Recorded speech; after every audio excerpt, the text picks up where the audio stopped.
A menos de 10 días de que ruede el balón en la Copa América en territorio estadounidense. Y qué mejor momento de hacer un balance entre CONCACAF, que tendrá representación, y CONMEBOL, que son los jefes de la Copa América, y que se vuelve a celebrar en esas tierras norteamericanas, con Eli Patiño, Fernando Palomo y Richard Méndez. Vamos a ver los últimos resultados, porque es que de aquí quiero partir, ya que vimos cómo un México salió goleado ante Uruguay, perdió 2-3 ante Brasil, también le ganó por la mínima a Bolivia, pero Costa Rica empató con Uruguay sin goles.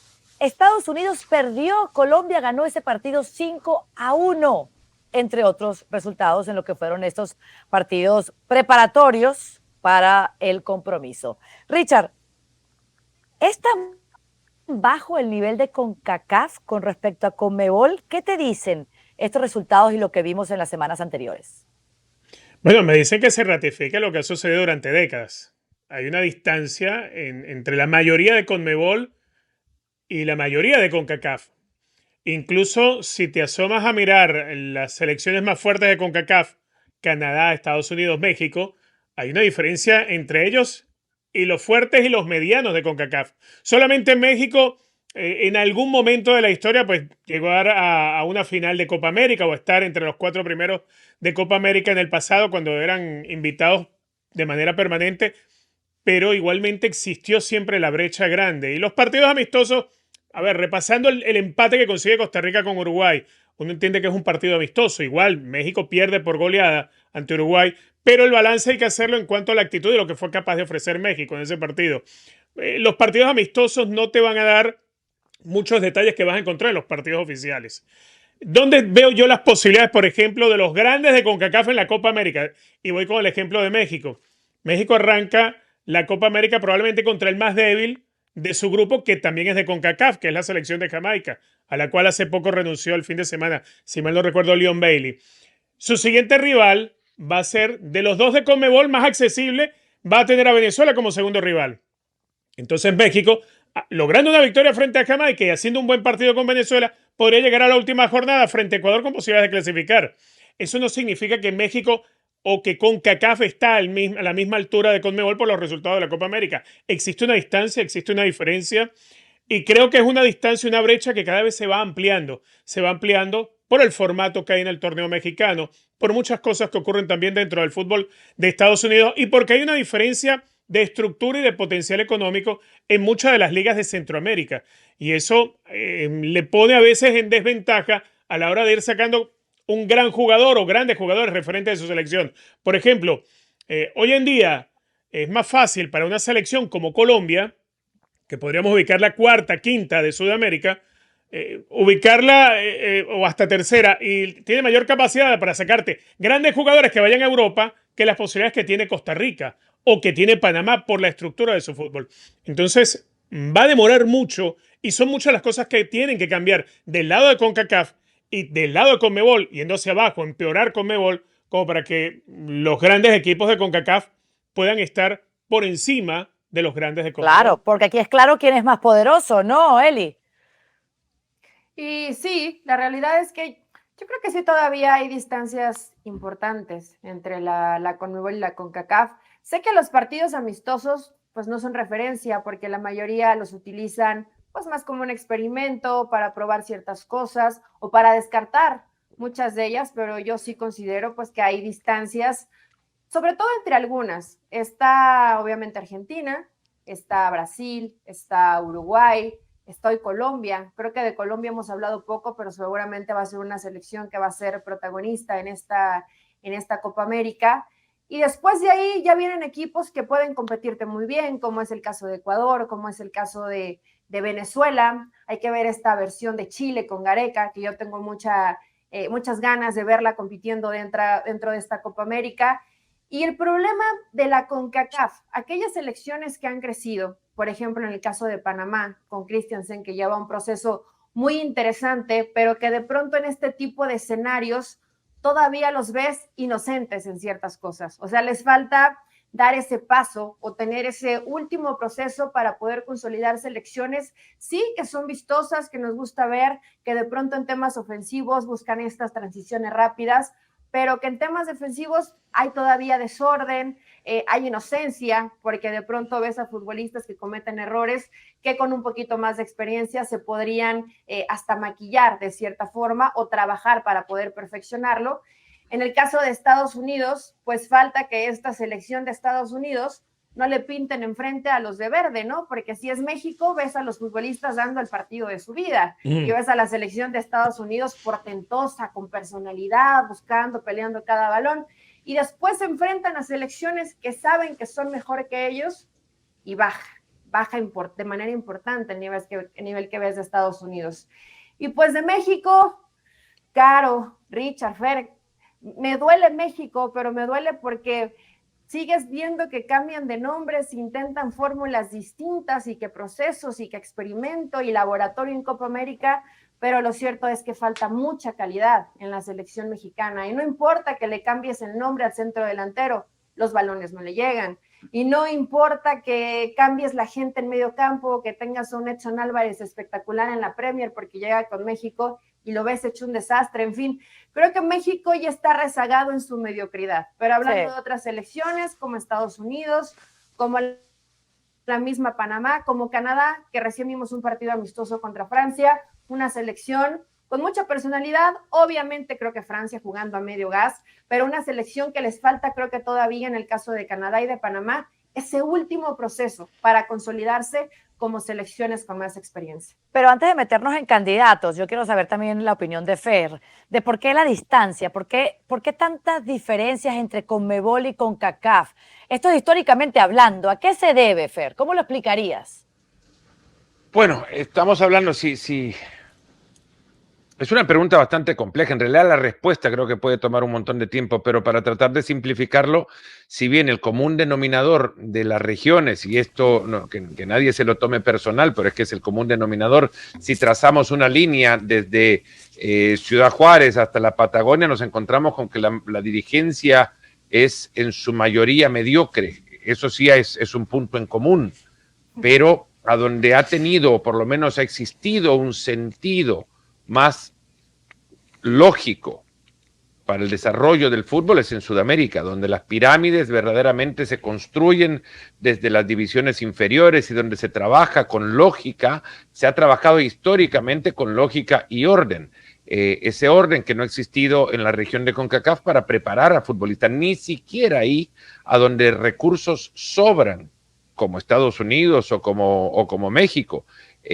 Y en ese orden también lo digo, no hay una lógica para la construcción de futbolistas en un país en el que te cobran por estar en academias para poder tener acceso a la pirámide como lo es Estados Unidos, o tampoco hay lógica en la preparación de futbolistas en un país a donde no importa la preparación de futbolistas porque siempre te van a llevar extranjeros por encima de los futbolistas locales. Y del otro lado no hay recursos y tampoco ha existido lógica y además le sumas a los mediocres dirigentes, tampoco se ha construido la pirámide para poder proporcionarle al fútbol oportunidades de crecimiento de su talento. Entonces, en Sudamérica sí, en Sudamérica hay divisiones inferiores desde el baby fútbol, como le llaman en algunas regiones, Argentina, Uruguay, hasta las primeras categorías que también vienen acompañadas de academias que existen en todos los países, en mayor o menor medida, pero existen en todos los países.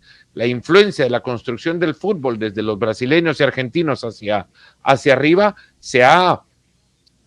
tomo una pausa para decirle nada más que qué estadio más lindo es en el que está entrenándose la selección. Podríamos regresar, señor productor, a las imágenes de ese estadio maravilloso en el cual se estaban entrenando esos futbolistas. ¿Saben qué estadio es, no? No, ¿cuál? Es el estadio en El Salvador. Es el estadio es Kyle Field en College Station, Texas, donde jugó México contra Brasil, en lo que me dicen es el mejor césped que ha tenido un partido de la selección mexicana en Estados Unidos en mucho tiempo, no quiero decir en su historia, pero en mucho tiempo.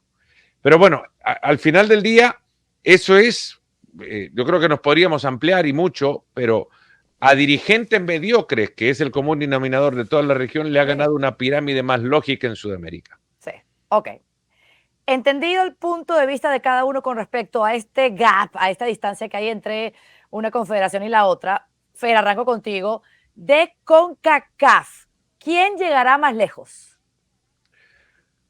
Yo sé que tiene sus prejuicios, Eli, sobre la selección panameña, pero a mí me parece que es el equipo con más recurso técnico y táctico en su combinación de la región. No quiero decir que tiene mejores futbolistas que México, ni mejores futbolistas que Estados Unidos, que no los tiene, pero tiene un proceso mucho más ordenado y una cabeza mucho más pensante al frente. Y ante esta combinación creo que es un equipo que puede ser extremadamente competitivo, si bien es cierto, sale de un grupo muy, pero muy complejo, porque Panamá tiene que enfrentar al seleccionado uruguayo. Es más, recuerdo en el sorteo estar hablando con Thomas Christensen sobre qué equipo no quería enfrentar en la Copa América y me dijo qué equipo que sí quería enfrentar y a cuál no quería ver.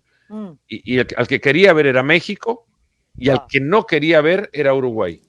Porque dice, es un equipo de Marcelo Bielsa y todavía no entiendo cómo descifrarlo. Total. Y lo va a tener que enfrentar, esperando que en 6 meses haya podido entender cómo descifrar a la selección uruguaya, porque es además a la primera que va a enfrentar en Miami el 23 de junio. Pero me parece que es la selección al margen de resultados, así como también fue Canadá la mejor en el Mundial de Qatar, de CONCACAF, si lo hablamos al margen de resultados por cómo jugó Canadá, me parece que por cómo va a jugar, Panamá es la mejor selección. Muy bien. ¿Para ti, Richard? Yo creo que va a ser Estados Unidos. A ver, está en el mismo grupo que Panamá. Arranca la Copa América. Perdón. ¿Qué dijiste? Sí, arranca la Copa América frente a Bolivia, luego se mide con Panamá. Creo que no hay secretos que se escondan Estados Unidos a Panamá. Y después cierra el grupo con el más fuerte, que es la selección uruguaya. Claro que está muy fresco en la retina los 5 goles que se come Estados Unidos frente a Colombia. Pero voy a lo que mencionábamos antes, los partidos amistosos son un carácter diferente a los partidos oficiales. Los equipos se pueden reconstruir en virtud de pasada una derrota, así como creo yo se reconstruye en México después de ser goleado por Uruguay para enfrentar a la selección brasileña, aunque con otros elementos, otro tipo de jugadores. Yo sí creo que Estados Unidos es el que va a tener mejor camino dentro de la Copa América. Igual creo que ninguno de CONCACAF va a llegar demasiado lejos. México creo que tiene muchas fichas para clasificarse como segundo de grupo. No sé si debajo de Venezuela o de Uruguay, o de Ecuador.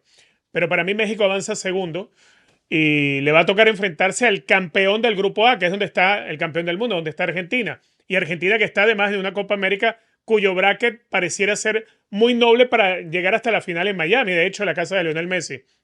Entonces creo que el que mejor le va a ir, creo que va a ser Estados Unidos. Tenemos uno que dice Panamá, otro Estados Unidos. Eli, tú te quedaste con Canadá, ¿cierto? ¿Puedo decir ninguno? No sabe, no contesta. Ninguno pasa la fase de grupos. Mujer de poca fe. No, yo creo que, mira, que pase de fase de grupos, creo que puede avanzar México y creo que puede avanzar Estados Unidos. Sé que a lo mejor se contradice un poco con lo que dije antes, pero los grupos de cierta forma, y aquí a lo mejor pues va a tener un poco más ¿no? Que dice que a Panamá lo ve. Es una selección que sí ha seguido un proceso. Lo mismo que Estados Unidos. El problema de Estados Unidos es que en este tipo de escenarios de pronto cambia lo que vemos como precedente. Fíjate que de todas las selecciones de la CONCACAF, y por difícil que parezca de creer, creo que la que mejor le va a ir es a la selección de México. Igualmente no creo que van a trascender demasiado ninguno, pero creo que la selección mexicana, mejor te va a ir es avanzar de fase de grupos y después ves contra quién te toca en la llave y de qué manera compites. Pero creo que México va a ser la selección que probablemente la veamos, creo que en un escenario un tanto de mejor nivel futbolístico. Ojo con lo que estoy diciendo, y espero no estar salando a la selección mexicana. Lo de Panamá, me gustaría verlo. Creo que todavía le falta el centavito para el peso. Y lo de Estados Unidos, creo que en escenarios complicados se nubla. Entonces yo creo que México puede ser la selección de CONCACAF que mejor le vaya. ¿Y qué pasó con Canadá? ¿Alguno me quiere hablar de esta selección que parecía pues que había superado en lo futbolístico a las pretensiones de Estados Unidos y de México? ¿Cuánta fe tienen en lo que puedan hacer en la Copa América? ¿Fer? Yo no le tengo demasiada fe a Canadá. A ver, creo que Canadá yo la encuentro como algo A ver, algo ocasional de la forma en la que logran también su clasificación a la Copa del Mundo demostraba demasiado, pero Canadá no tiene planes serios tampoco. Canadá se basa en una muy buena generación, eso es verdad, donde tienes de pronto un delantero en España, tienes jugadores regados en varios lugares importantes. Es una selección que basa mucho de su fútbol en la velocidad y en la fuerza. Jugadores como Davis, por ejemplo. Tienes varios elementos, pero yo no le veo un plan serio a Canadá para pensarse que es el verdadero gigante de CONCACAF. Yo creo que el título se lo siguen repartiendo Estados Unidos y México, que son los que tienen, digamos, algo más sólido como estructura. Yo, la verdad, no la veo demasiado a Canadá. Creo les que toca, forma parte de una generación y y ya. que les toca debutar en el Mercedes-Benz de Atlanta contra el vigente campeón de la Copa América, el campeón del mundo, la selección argentina, Fer. Claro. Bueno, hay en realidad, Canadá se interrumpió en su gran momento por una cuestión administrativa también. Estaba una federación en bancarrota que no tenía camino por donde ir. Ha entrado Jesse Marsh ahora, que me parece uno de los mejores entrenadores que tiene la región, por conocimiento, por preparación también. Es cierto que le ha faltado resultados, pero ha tenido exposición en muchísimos equipos de gran nivel, el primer nivel, bueno, Leeds United, por ejemplo, en Austria también, en fin.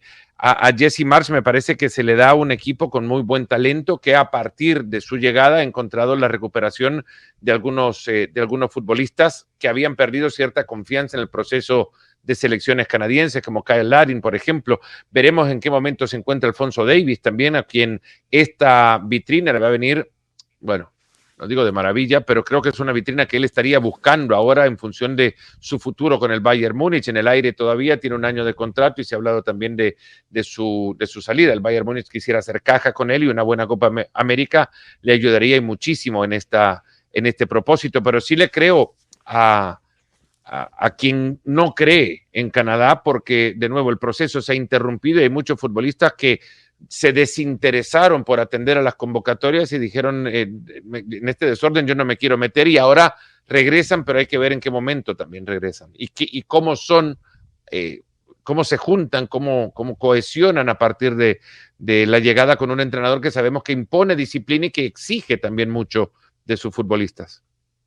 En mayo del 2024 eligieron a Jesse Marsh como el seleccionador de Canadá. Es el técnico que más tarde entra de cara a lo que van a ser todos los participantes en esta Copa América. Suerte para ellos, que además, después de enfrentar a Argentina, les toca Perú en Kansas City y Chile en Orlando para completar los primeros 3 partidos de la fase de grupos de Copa América.